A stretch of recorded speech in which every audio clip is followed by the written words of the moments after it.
Namo Buddhaya. A king wanted to write down a quote on his sword to not to be too much happy when he wins and to not to be too much sad when he loses. Now this king found out that his mind gets too much obsessed when he wins and his mind gets too much obsessed when he defeats. So he gave this job to write down a quote on his sword to his mentor. So the mentor thought for a while and he simply wrote down these amazing 4 words on his sword. It said, "This too shall pass." I'll repeat it again. This too shall pass. See, when we live in this world, there are worldly conditions that we have to experience in this world.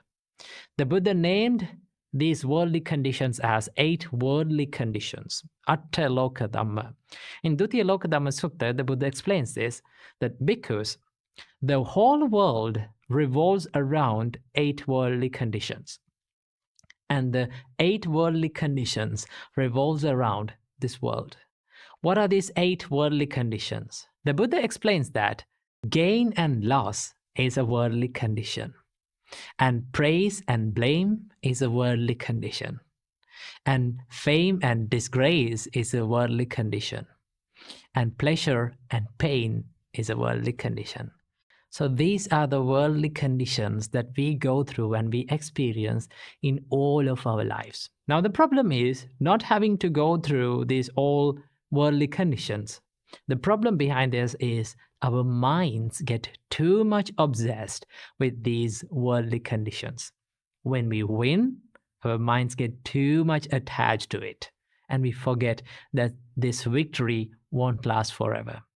And when we lose and when we defeat, when we fall down, our minds get too much obsessed with that defeat, and we think that this defeat, this sadness, this suffering will last forever.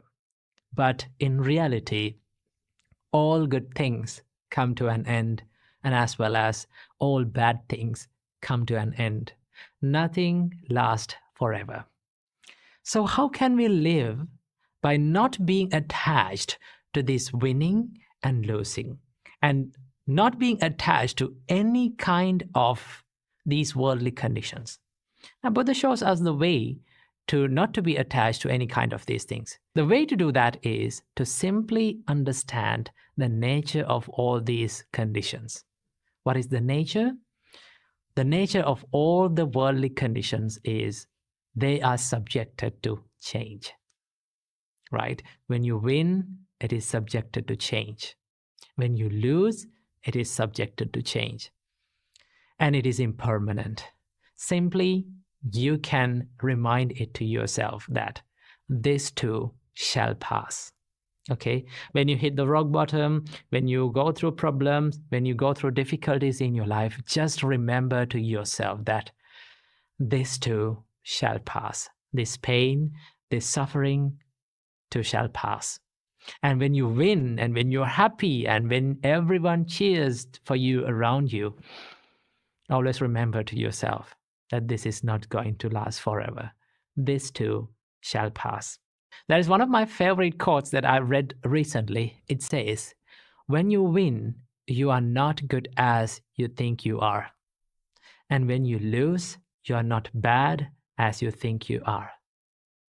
So when you win, everyone will cheer to you. Everyone will congratulate you. Everyone will say good things about you. But always remember, you are a man.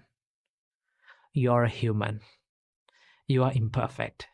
And everything is subjected to change. Now, this does not say that you should not enjoy winning. You should not enjoy victory. You can enjoy victory. You can be happy about it. But simply understand this winning, this victory won't last forever. And when you lose, you have to remember to yourself that you are not bad as you think you are. You can learn from your mistakes, you can learn from your fails, and you can always improve yourself and always think that this is not going to last forever. This pain is not going to last forever. By simply understanding that everything is subjected to change, nothing is permanent in life, will help you to achieve a happier and more fulfilling life by not being attached to any kind of these extremes. When you win, do not be too much attached to it. And when you lose, do not be too much attached to it. Then you will be happy. Namo Buddhaya. Namo Buddhaya. Welcome everyone to another video. Today, from this video, I want to share with you few habits and practices that we monks practice in our daily life.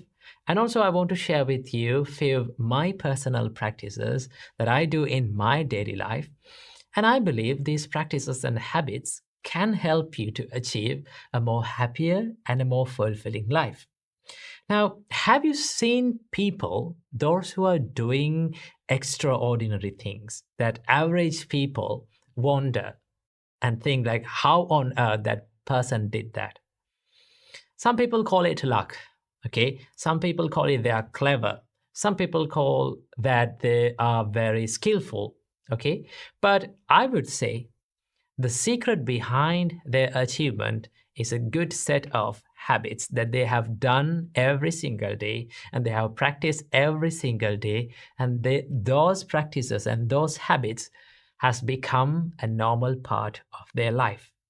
And that is why we have to focus our mind on the habits and the practices that we do in our daily life. Because what we do in our daily life, what we think in our daily life makes who we are, makes the character, okay, makes our character. So that is why we have to focus on the good habits and try as much as possible to remove the toxic habits and replace them with a good one. So I believe these habits, these monk habits and personal habits will help you to achieve a more happier and a more fulfilling life. So without any further ado, let's dive into these habits. The first practice is the morning gratitude practice. Now, this is something that we monks practice every single morning.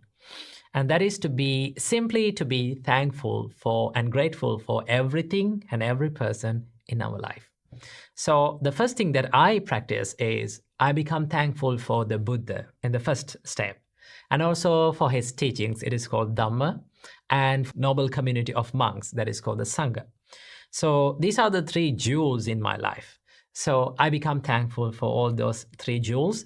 And also I genuinely become thankful for my teacher who taught me the Buddha's teachings. And also I become thankful for my parents and my brother monks and people who offer me foods.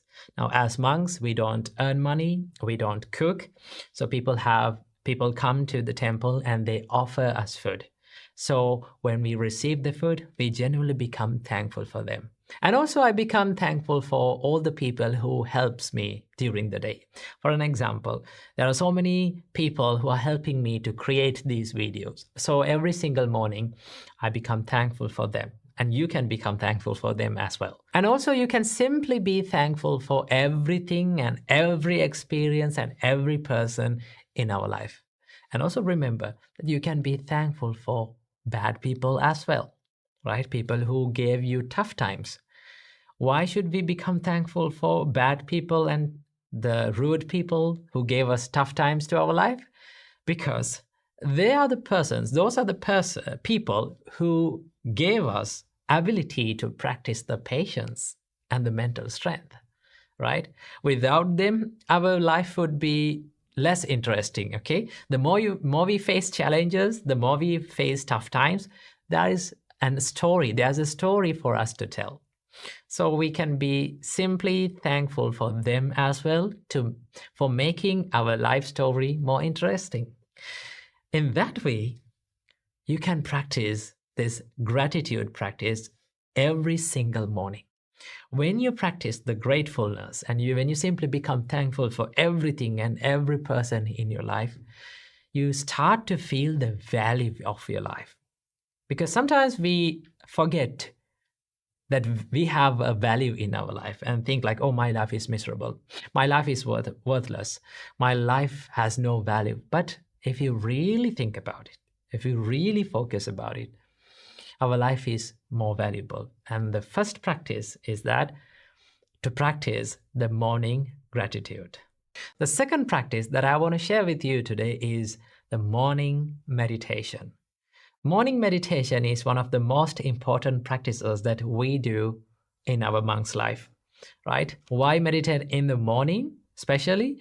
Morning is one of the best times to meditate because your mind is so calm and peaceful in that time. And also your surrounding is calm and peaceful at that time. Okay, so morning meditations give you a refreshed start to your day. So as morning meditations, normally we monks practice, first of all, the love and kindness meditation, and some monks practice mindfulness meditation, breathing meditation, and a lot of meditations. So it depends on your choice what to practice and what not to practice. So morning meditation is one of the best practices and best things that you can do to start your day with a fresh start. The third practice is journaling. Now, this is something that I do every single day to have a good review on the day, right? What I did during the day and what I forgot to do. And also I take time to write down all the good things and all the good deeds that I did and simply be happy about it. And also finally, you can leave some space to write down all the things that you are grateful for in your life. When you write down all the things that you're grateful in your life, and if you do it every single day, it becomes a habit to remember all the good things in your life, all the valuable things in your life, and you will feel much more valuable about your life. So journaling is one of the habits that you can add to your life to make your life more happier and more fulfilling. And the fourth practice is mindful eating. Now, this is one practice that we monks do almost every single day. Normally, as monks, we all only have 2 meals per day. And in some monasteries, some monks have only 1 meal per day. So while we are having our meals, we become mindful and we focus our mind on the food that we are taking, right? So the first step is to recall and reflect on the purpose of eating. Now, what is the purpose of eating? As a monk, we have our food as a help for our health and as a help for our spiritual journey. So when you recall that, you know that you're having your meals with a purpose. And also, the next step is to be more mindful and focus our mind on eating.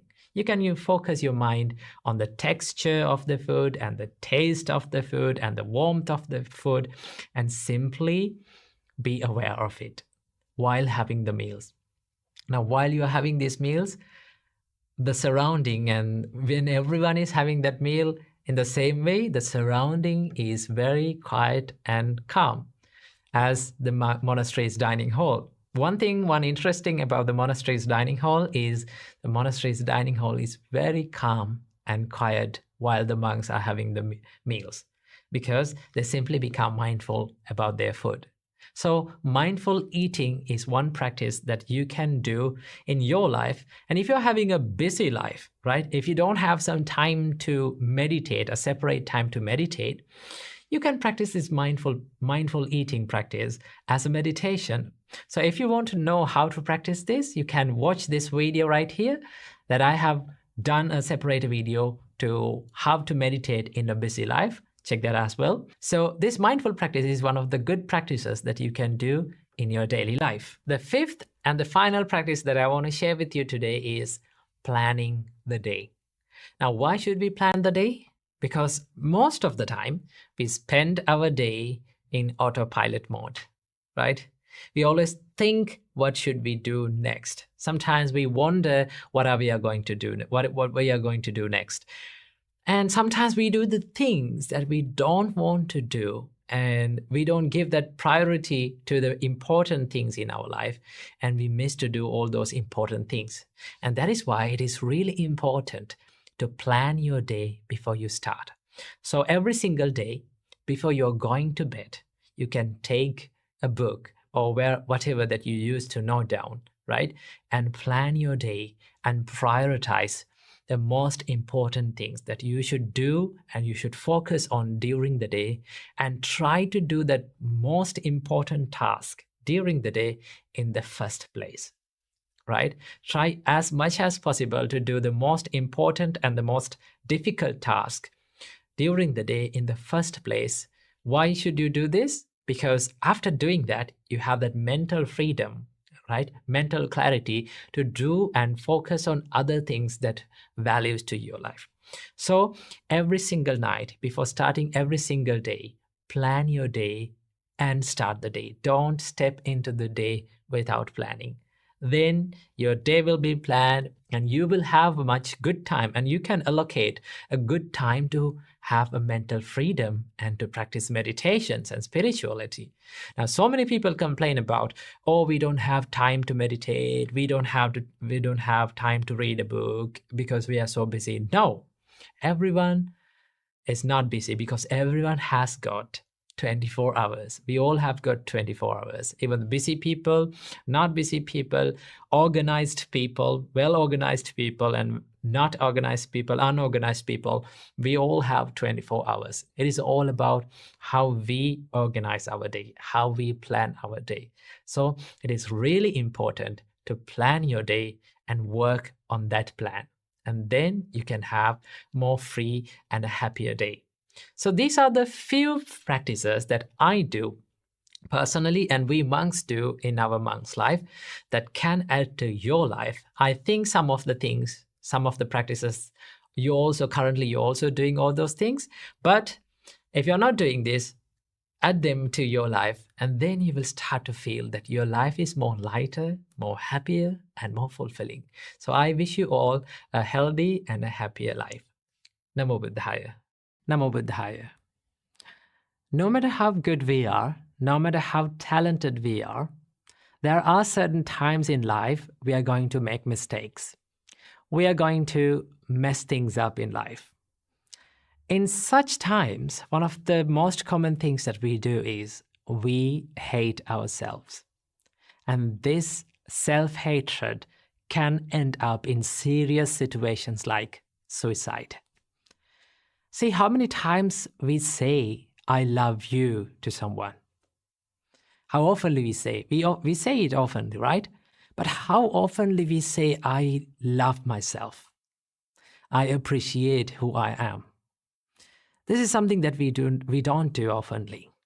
See, in Buddhist practice, the first step of spreading love and kindness is to practice love and kindness, or spread love and kindness to yourself. So the Buddha saw that without being filled with self-love and self-kindness, you cannot be kind to someone else. So that is why we have to learn how to be kind and how to love ourselves without hating ourselves. So from this video, I'm going to be sharing with you a few things that we have to understand and we have to practice to stop hating ourselves and to start appreciating and loving our life. Number 1, do not believe in labels. See, there are lots of labels that we have put on ourselves. For an example, your name. Your name is a label that was given by maybe your parents, and everyone started to call from that name, and it became your personality. It became who you are. Okay? Same like that, we are so good at labeling ourselves with our imperfections, with our mistakes, or with our incapabilities. But here's the thing, the more we label ourselves with our incapabilities, for an example, people say to themselves like, I am a person who is being angry all the time. Okay? I'm a person who has having a weak mindset. I'm a person who is lazy all the time. Okay, I don't have any friends. I'm not getting in with friends. Okay, I cannot be with these people. So the more you label like that yourself, it becomes your personality. And that is why we should not believe in the labels that we put on ourselves. Why? Because a label, or your incapabilities, or your weaknesses, or your mistakes are just a thought pattern. And it is always can be changed. Okay? You can always improve. And that is why we should not label ourselves with our incapabilities and our mistakes or from our weaknesses. We always have the chance to improve and to evolve. Number 2, learn to accept mistakes. Mistakes are the proof that says that we are trying in life and we are not willing to give up on ourselves. Every great person in this world has made mistakes, and they have learned from their mistakes, and that is how they evolved, and that is how they achieved the greatness. Always remember, the mistakes will never define your character unless you define your character with your mistakes. So do not let your mistakes to define your character. Always you have the chance to improve and move on and make yourself a good person and improve yourself. Believe in it. Number 3, stop criticism. This is something that is very important that we have to focus on in loving ourselves. Stop criticizing yourself. Stop criticizing others. Now here I'm not talking about the constructive criticism. I'm talking about the negative criticism, okay? Do not criticize others and also do not criticize yourself, okay? Why we should not criticize others to put others down?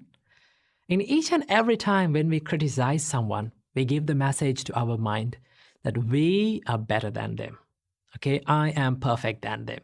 And you set standards to yourself. Most of the time, these are not realistic standards, okay?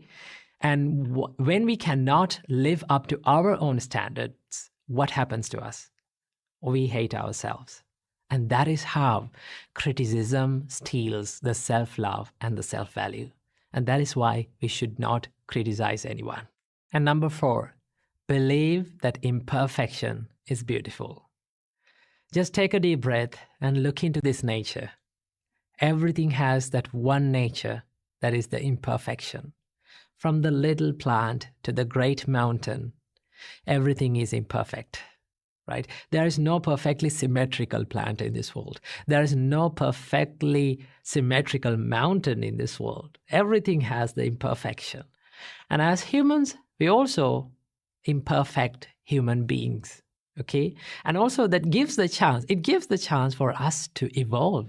It gives the chance for us to be more productive and be more successful. See, becoming successful and becoming happy is not a destination. It is not a perfection, right? It is always a journey. We have to keep improving ourselves. We have to keep becoming successful, becoming happy. It is a journey that we go through in this life. So when you accept the imperfections, no matter how good we are, no matter how talented we are, no matter how great we are, there will be always imperfections in life. When we accept it, we can focus our kindness and our love towards ourselves. And also, every single day, this is something that you can practice. When you wake up in the morning, just sit on the bed and think, no matter how imperfect I am, no matter what mistake that I do in my life, I'm not going to give up on myself, right? I keep improving myself. I keep making myself a good person, a happier person, and I will never let go of myself. This is not something that is called selfishness. Selfishness is expecting many unrealistic things from yourself. Right? And then when you're not up to your standards, you start to hate yourself. And that is why when you truly love yourself, truly love your imperfections, and truly love who you are and accept who you are, you get the chance to improve and you get the chance to evolve. And these are the things that we have to keep in mind in order to practice the self-love and improve the self-value. So keep practicing these things and make your life happier and healthier. Namo Buddhaya. Namo Buddhaya. Welcome to today's video. What should we do when we have been criticized? Now, no matter how good we are, no matter how talented we are, okay, no matter how skillful we are, we've been criticized and we all will be criticized even in the future. Okay, no matter how good things that you do to this society, there are people who are not agree with you, who will see you as someone who is like a bad person. So it's okay to be like that. It's okay for people to not to understand you. So how can we deal with this criticism? Now, when it comes to criticism, there are two types, right? The first type of criticism is the constructive criticism. That means if someone is criticizing you to improve yourself, to make yourself more successful, okay? For someone who is looking for your happiness and for your successfulness, may criticize you for the good, okay? But there is the other type of criticism, and that is the negative criticism. Okay, people sometimes when they cannot understand you, people when they are jealous of you, they may criticize you to put you down. So how can we deal with it? Now, I found this wonderful story in Buddhism that teaches you something about criticism. In the past, in the Buddha's time, a group of people went to a monastery and they wanted to meet some monks. So, first of all, they went to a monk, and he was living kind of a silent and very secluded life. He didn't prefer to talk much. So, they went to him and they met with him and asked to preach some teachings in Buddhism. But this monk was so silent, so he used to stay silent, maybe talk a few words, and didn't give much information, right? So they start to criticize that monk, saying like, this monk is staying silent. Why he doesn't know anything, right? So they start to criticize, and they went to the other monk to meet, and that monk had a good idea and good way of explanations, and he knew about very deep teachings of Buddhism, and that monk explained very deep and profound teachings in Buddhism. So they could not understand that. Then what they did was they started to criticize, oh, he teaches very complex things and we cannot understand anything. Teach us something simple, right? So they criticized that monk as well. Then they went to the next monk, and he was using very simple ideas and very simple ways of explanation to them. And he was explaining the Buddhism in a more simpler way, right? Then that group of people start to criticize that monk as well.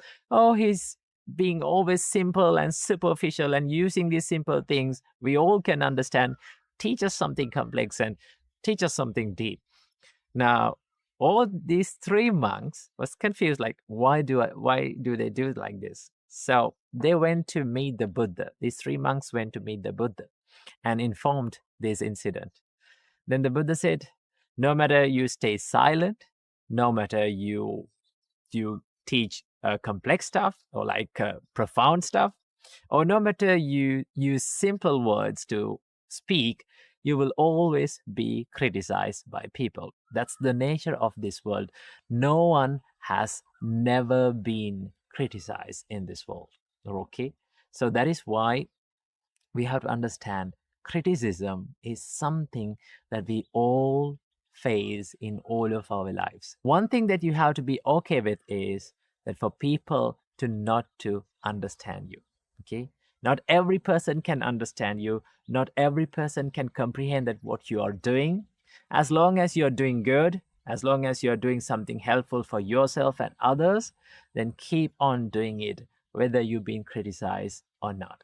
So that is what we have to have. That is the view that we have to have on the criticism. If you're doing something good, keep on doing it. Do not ever stop being a good person and doing good because of people who cannot understand you. Keep that in your mind. Namo Buddhaya.